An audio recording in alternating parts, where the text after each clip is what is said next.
The mending shop sat at the edge of Teller's Creek in Albany County on the Wyoming Territory Plains, where the main road thinned before open country.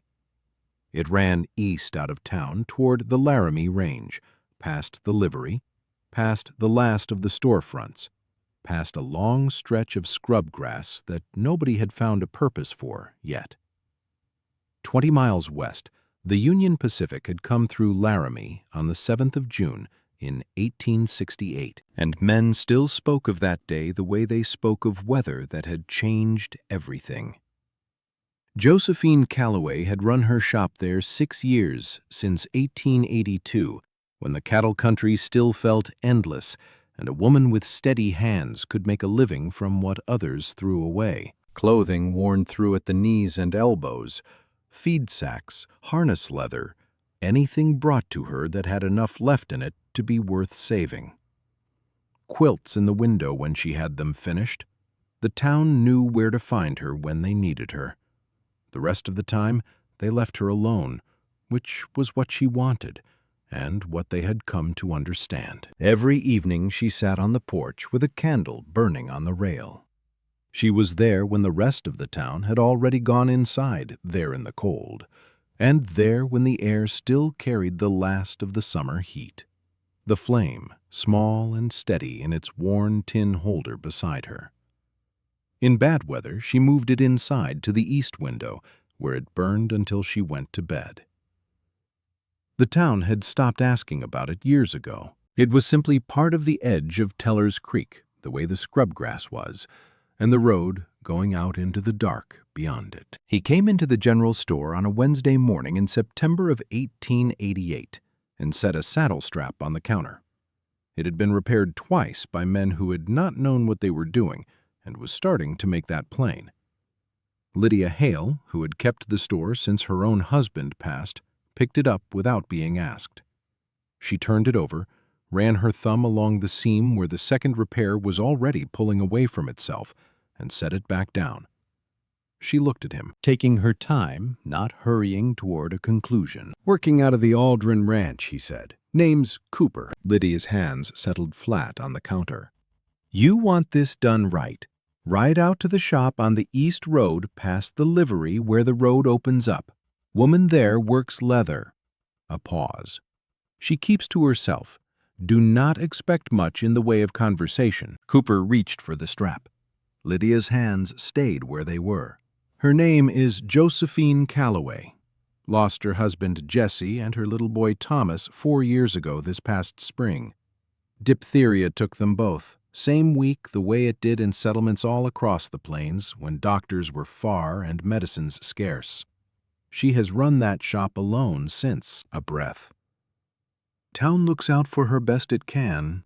She does not always make it easy. That is her right." Cooper picked up the strap. "Obliged." He rode out the next morning. The shop sat back from the road behind a covered porch. Leather and fabric stacked in clean order through the window. A quilt half finished in the frame near the door. He knocked. A woman came out, looked at him, took the strap from his hand, and turned it slowly, feeling for what had been done wrong and how far the damage had traveled. She named a price, told him 4 days, said the work would be right, or he would not owe her anything. Much obliged. She went back inside. He turned toward the road.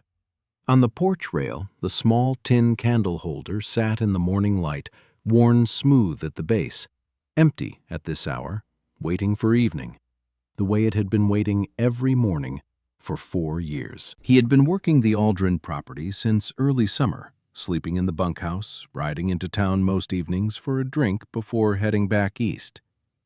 The road ran past Josephine's shop both ways, and he had seen her every time.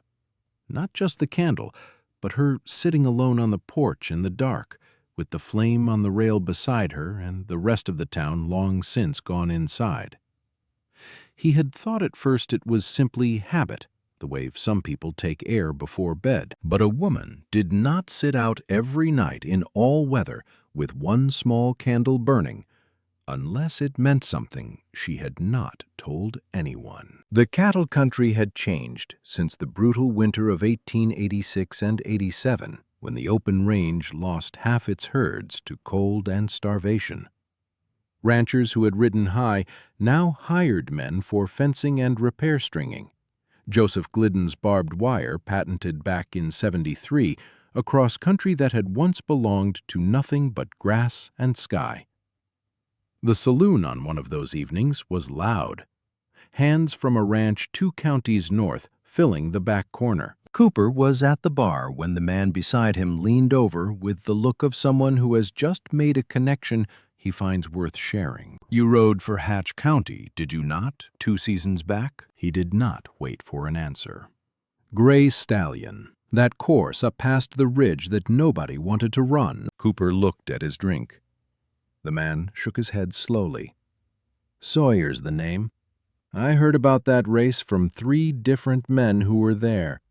Said you took that horse through a stretch the other riders would not even look at. Said you won by enough there was not much to talk about after." Cooper set his glass down. "Heard you ran again after that," Sawyer went on. "Different county, different horse even, and still nobody came close." He settled back on his stool with the satisfied look of a man who has put something together correctly. Man who can ride like that, doing fence work at the Aldrin place. He was not saying it unkindly. He was genuinely puzzled by the arithmetic of it. Cooper left enough coin on the bar and rode back east. The candle was burning on her rail when he passed. Josephine sat in her chair beside it, hands in her lap, eyes on something down the dark road that was not there. She did not look toward him as he went by. He came back for the strap on the 4th day. Josephine came to the door, moving with the careful stillness of a woman keeping a fever at arm's length through the force of having work in front of her. The strap lay on the counter, finished, the seams tight, and even the leather treated the repair done so cleanly it made the 2 previous jobs look like what they were. He picked it up, ran his thumb along the seam. "This is good work." She looked at the strap and then at him, with the expression of a woman who had said it would be. He paid her and left. That evening he skipped the saloon and rode straight back along the east road. He slowed as he came level with her shop. The porch was dark. No candle, no figure in the chair. From somewhere inside came a cough, low and rough, the sound of something that had been working for days. He sat on his horse, looked at the dark rail. Then he turned back toward town. Lydia was still at the general store, the lamp low over the open ledger. She looked up when the door came open. Cooper turned his hat in his hands. "Josephine Calloway just rode past. Her porch is dark and she's coughing bad. Thought you ought to know." Lydia was already closing the ledger. "I will go this evening." He rode back east. Passing her shop, the porch was still dark, but through the window, just visible, the warm movement of a lamp carried from one room to another. Lydia was already there. She stayed 3 days, arriving each morning, leaving each evening, doing what needed doing, without making a thing of doing it. She had done this before, 4 years ago, under worse circumstances, when Jesse and Thomas were buried in the churchyard, and Josephine would not leave the workbench even to eat. On the 3rd day, the fever broke. On the 4th, Josephine was at the workbench when Lydia arrived and said she did not need anyone to keep coming. Lydia put her coat on, stood at the door with her hand on the frame, looking out at the road rather than back into the room. "A man came to me the other night, said you sounded sick, said someone ought to check in on you." A breath. "It was Cooper from the Aldrin Ranch. I expect you already knew." The door swung shut. Josephine stood at the workbench and looked at it a moment. Then she set the piece in her hands down and went to the window. The road outside was gray and empty in the morning light. The candle holder sat on the porch rail where it always sat, waiting for evening, the way it always waited. She stood at the window a long while before she went back to work, and something moved in her chest that she had not felt in years. Not hope exactly, something quieter than that. The simple fact that someone on the road had heard her suffering and turned his horse around. Cooper came along the road from the direction of the ranch that Thursday afternoon, with the day's work behind him. As he drew level with her shop, he heard it. A man's voice, carrying that flat patience of someone who has already decided how a conversation is going to end. Josephine stood in the doorway with a finished piece of leather in her hands, her shoulders set, her voice level. The man wanted to pay less than they had agreed. He was not loud about it. He was simply applying the steady pressure of a man who believes a woman alone will give in before he gives up. Cooper brought his horse to a stop on the road. He looked at Josephine. "Everything all right, ma'am?" Not loud, not pointed at the man, just a question from the road in the easy tone of someone who has all afternoon and is simply checking. The man turned around. He took in the horse and Cooper sitting it, and the fact that the question had not been aimed at him at all, which was somehow worse than if it had been. He looked back at Josephine. He looked at the leather in her hands. Then he put his hand in his pocket and counted out what he owed and set it on the rail and walked off down the road without another word. Josephine watched him until he was gone. Then she looked at Cooper. "Have you eaten?" He looked at her a moment. Then he swung down, tied his horse to the porch rail, and sat on the step to wait. She made biscuits and kept to practical things. The shop, the cold coming in. The east road after the last rain. He answered what he was asked and let the silences sit. She poured his coffee without asking if he wanted it. The lamp threw amber light across the table between them, and outside the town had settled into its nighttime quiet. After a while, Josephine set her cup down. She looked across the table at him. "Lydia told me it was you, the night I was sick." His cup turned once on the table. "Figured it was her business to go, not mine." She was quiet a moment. Then she got up and refilled both cups, and they talked a while longer. The work backed up in the shop, the weather turning the fence line along the creek where Cooper strung barbed wire from post to post, the way ranchers all over Wyoming were doing now, claiming ground the open range no longer freely gave. Eventually he stood and took his hat from the table where he had set it and moved to the door. "Thank you for supper. Good night, Cooper." He went out. She stood in the doorway and listened to his horse move off down the road until the sound was gone. The candle on the rail burned in the still air, the only light left on that end of town. She stood with it a while before she went inside, and her hand rested on the back of the empty chair where Thomas used to sit, with his chin on the rail, too small to see over it, listening to his father's voice carry through the dark. He came back the following week, and the week after that. He was not a man who filled silence with himself, who reached for words when a room went quiet, as though quiet were something requiring correction. Josephine noticed this early, and kept noticing it. He never arrived without a reason, and never stayed past the point where his presence had earned itself. He was not performing anything. That was what she kept coming back to on the evenings after he had gone, the particular relief of a man who was simply what he appeared to be. One evening, over supper, she asked him about the races, plainly, without apology for having heard. His eyes moved to the window and came back. "Good work for a while." His cup turned in his hands. "I do better with work that starts and ends in the same day, without a crowd gathered around either end of it." She looked at him. "The riding or the crowd?" He was quiet a moment. "Both, I expect." He set the cup down. "A crowd changes what a thing is, even when the thing itself stays the same." He did not say more than that, and she did not ask him to. But she understood it sideways through what was not said as much as what was. A man who had been very good at something very visible and had decided that visibility was not the same as a life. She thought about that after he left. She thought about the candle on the rail, which nobody had ever watched her light except the empty road, and which had meant everything to her, precisely because of that. If this story has found a quiet place in your heart tonight, we would be grateful if you stayed with us. Subscribe, if you have not already, so the next tale can find its way to you the way Cooper found his way down the East Road. October came in cold and fast. The Aldrin season wound down, and Cooper took on work at a smaller operation closer to town, fencing mostly quiet work that started at first light and finished before dark. He stayed later at Josephine's most evenings. Neither of them remarked on it. One evening, he arrived to find her struggling with a length of stiff canvas. A commission from the feed merchant that had come in late needed cut and marked before morning. He sat across from her at the workbench and held the canvas flat while she worked. Neither of them talked much.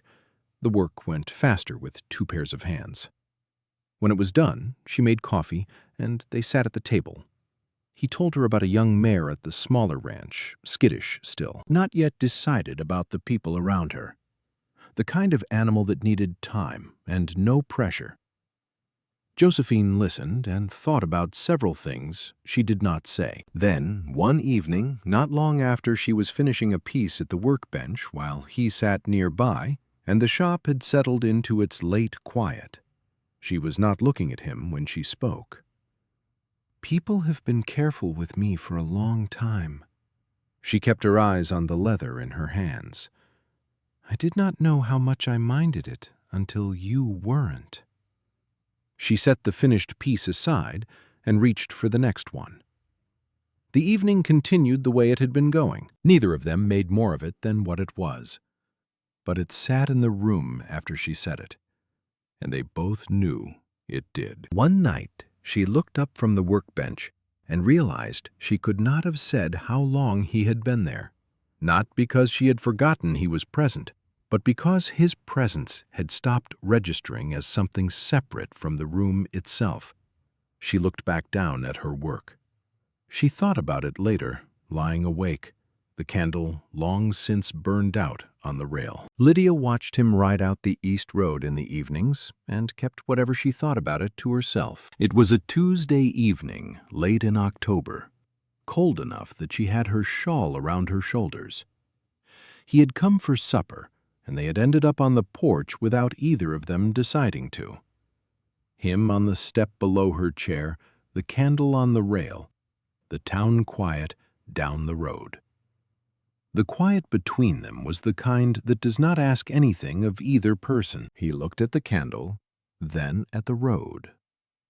"You light it every evening." Not quite a question. Josephine looked at the flame.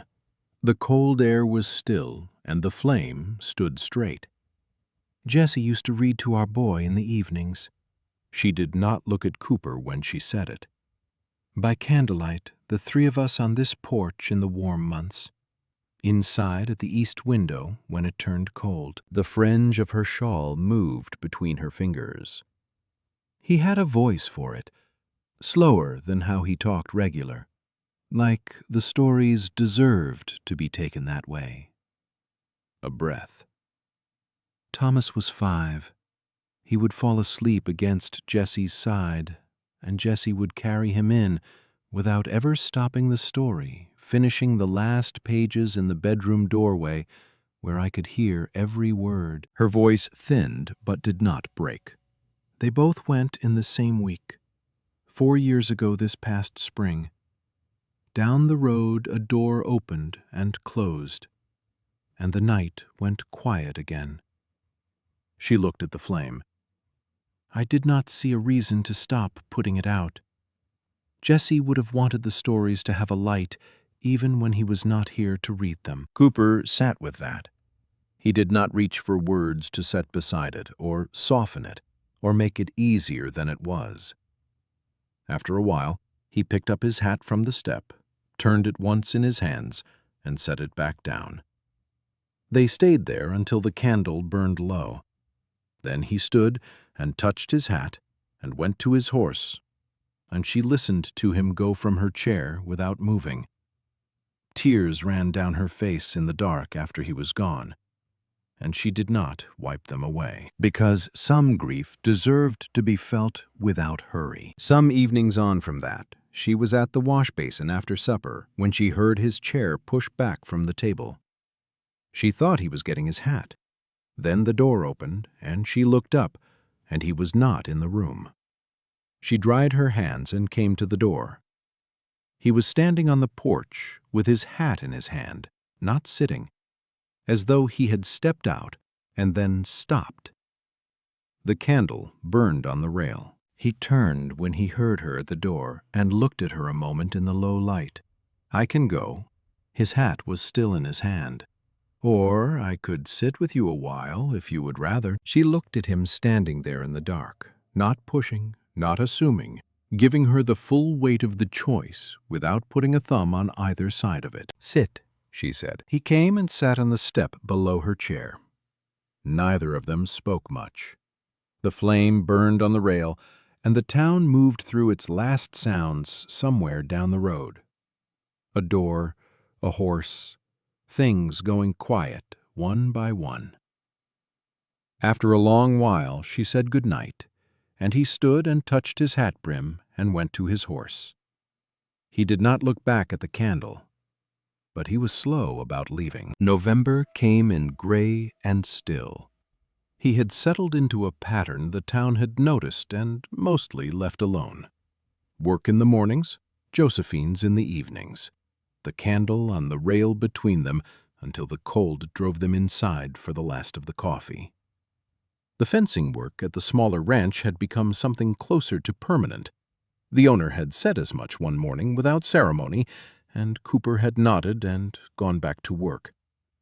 He had not mentioned it to Josephine, but he thought about it on the ride over that evening, and the evening after, and the one after that. One of those evenings she was at the workbench when the lamp began to go low. She reached toward the shelf for the oil without looking up from her work. Cooper was closer. He reached across and found the tin without looking either, the way you find something in a room you have been in long enough that your hand knows where things live. He set it beside her and went back to his chair. Neither of them said anything about it. She finished the piece she was working on. He stayed until the coffee was gone. He rode back in the dark, and she stood in the doorway after and thought about his hand finding the oil without searching, and about how quietly a person could become part of a room before anyone dared call it belonging. She was at the workbench the next morning, a harness strap pulled through both hands, feeling for the place where the leather wanted to give, when she heard him come through the door. He stood in the middle of the shop with his hat in both hands, not leaning on anything, not filling more space than he needed. Josephine set the strap on the bench. He looked at her the way he did when he had something to say and had already decided to say it. "I have spent a long time moving." The hat was still in his hands. "Never much bothered me. Never had a reason to stop that was stronger than the reason to go." His eyes stayed on hers. "I have one now, and I think you know what it is." A breath. "I would like to stay, Josephine, as your husband, if you will have me." The shop was quiet around them. Outside, the wind moved once through the scrub grass and settled. She looked at him for a long moment. Then she set the harness strap down on the bench, slowly, deliberately, the way you set something down when your hands have just found something more important to do. And she turned to face him fully for the first time since he had come through the door. "Then stay," she said. He let a breath go long and slow, the breath of a man setting something down on solid ground at last. That evening she was at the workbench, finishing a small leather repair, the lamp low, the last stitches placed with care, because the last stitches are what hold. Cooper sat nearby, in the way he had of being present without requiring anything from a room. She set the work down, smoothed it once with her palm, looked at him. "Would you light the candle?" she asked. Cooper went still. He sat with the weight of what she had handed him, the fullness of it, everything it contained. And then he stood and went out to the porch. She heard the strike of the match, one clean sound in the quiet of the evening. She took her time, folded the leather, set it square on the bench, wiped her hands on the cloth, stood. She went to the door. He was on the step below her chair with his forearms on his knees, looking at the flame. The candle burned steady on the rail, the air still. The November cold settled in around the porch and the road, and the long stretch of scrub grass going dark beyond the reach of the light. She came out and sat in her chair. A door closed somewhere down the road. The last light had been gone from the western sky for an hour. She looked at the flame. He looked at it too. For Jessie, who had read the stories in the slower voice. For Thomas, who had fallen asleep listening, his weight going gradually heavier against his father's side until it had to be carried to bed. For the 4 years she had sat here alone and kept the light going, because some things you keep doing not because the hurt in them leaves, but because the thing itself is worth more than the hurt. Cooper knew. She had told him. And now he knew. Not as a fact, but as something he was sitting inside of, on the step below her chair, his shoulder near her knee, holding it, the way he held everything she had given him, without making it smaller, without asking it to be anything other than what it was. The flame held against the dark. The town went quiet around them. A horse, somewhere a door, the last sounds of a night settling into itself.